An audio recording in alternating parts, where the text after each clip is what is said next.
What do you make out of this election? A historic moment, really. As we know, for South Africa, it's the first time there's female leadership in a trade union-related federation or any labor, organized labor. So that she is now the president of Cosatu, president in waiting, because it's yet to become very formal. This is progress. However, she gets the position at an critical time for Cosatu. It's going through internal crisis. Its affiliates are facing their own factional internal crisis. So obviously, she gets this at a time when her male predecessors find the ground very stable. She will have to start first digging in order to make it Cosatu to what it was, or reinvent something else. Coming with her credentials, she is a former shop steward and also a former soldier by profession. Given this experience that she has, will she be able to hold the nucleus of Cosatu so that the federation can have its grip on the issues of the labor movement in the country? She has no choice, Colin. She has to. If she does not, it will appear as if she is becoming a weak president, or she is a weak president within Cosatu and might not actually last long. So arguably, one of the things that she'll have to do immediately when she takes her position, once it becomes formalized, is assert her power, but also assert her dominance within the federation, while at the same time reminding all of them being her fellow national office bearers, the CEC of Cosatu, made of leadership of trade unions, that we are in this together and we have to pull Cosatu out of the depths that it finds itself in and try to make it relevant to the ordinary member, union member.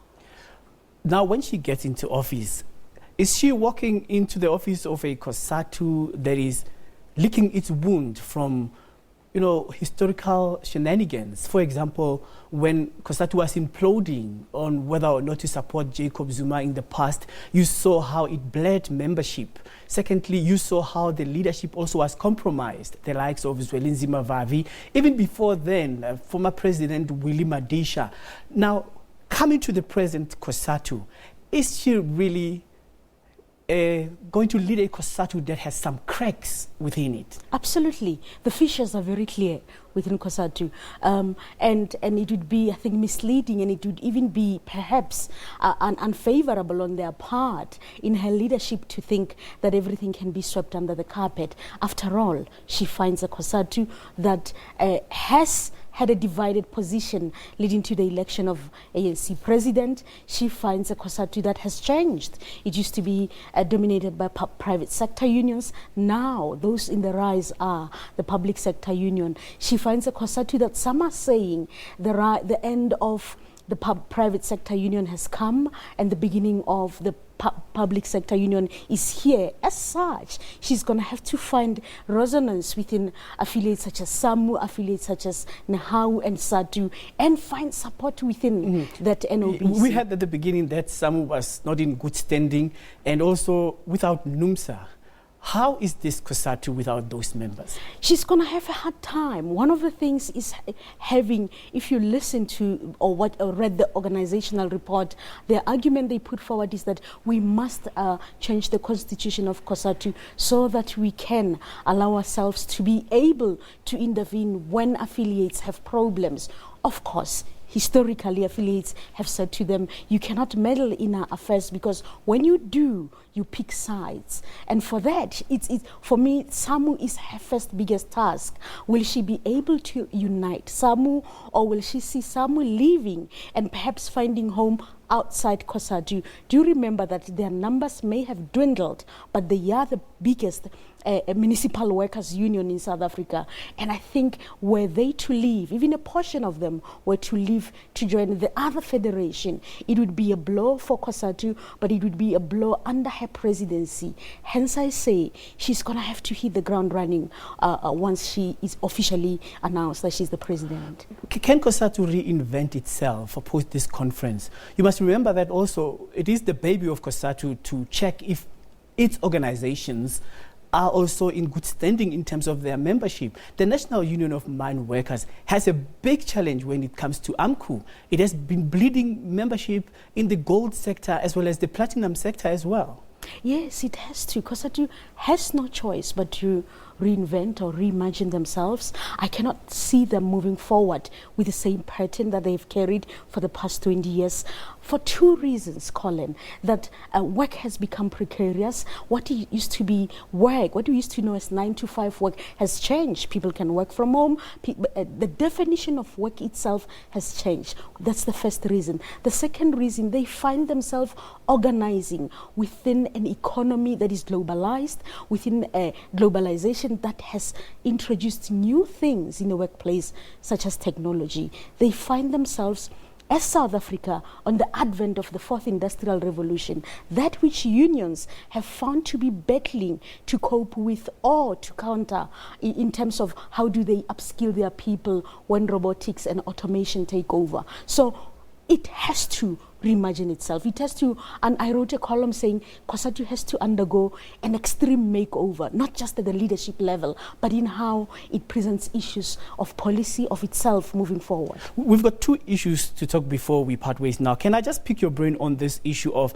the challenges that Cosatu faced regarding labor brokers as well as minimum wage agreements? Yes, well, they were part of NEDLEC.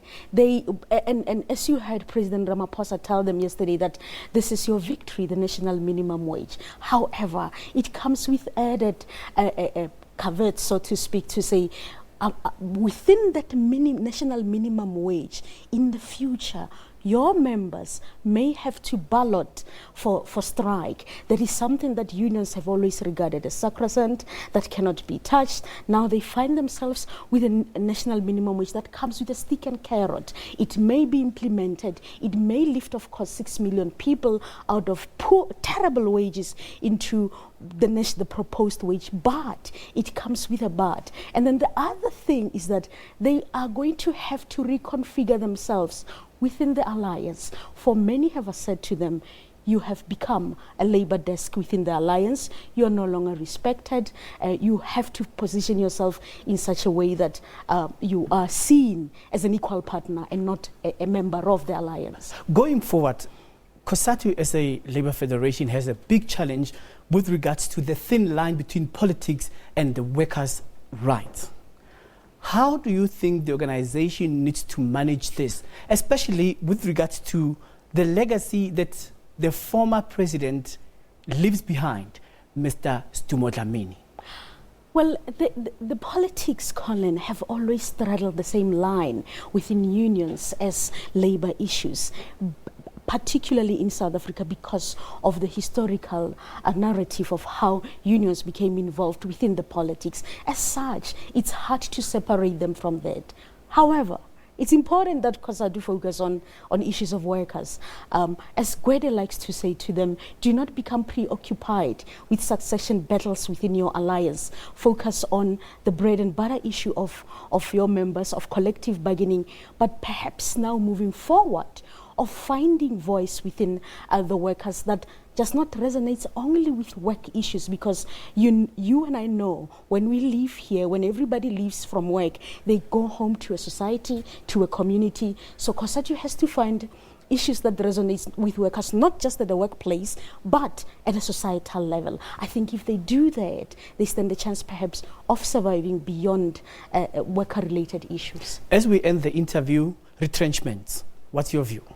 President Ramaphosa said, I quote, unequivocally saying there won't be any retrenchments in the public sector. That is, in the mining sector, we have seen the Platinum Metals Group is their performance is bad. Gold is struggling. The Mineral Resources, the Minerals Council of South Africa is saying gold mining in South Africa has declined significantly. Platinum is battling, its price has been repressed. As such, you expect a sector like mining to continue to retrench further. You expect a sector like manufacturing to equally, as technology, as automation, as factories, for example, in the auto industry, as machines become more ingrained in make auto vehicle production, workers are going to be displaced. These are some of the battles and the challenges, that they're going to have to go back into their box, look for the proper, for a lack of a better word, spanner, so that they can fix the issues that are affecting workers. Otherwise, they run the chance of being left behind. All right. It's always a pleasure talking to you. Thank you very much. Mamokgethi Molopyane, who is Managing Director of Creative VooDoo Consulting, talking to us about Cosatu, whether or not it will reinvent itself after this elective conference or elective congress. Well, we shall see that.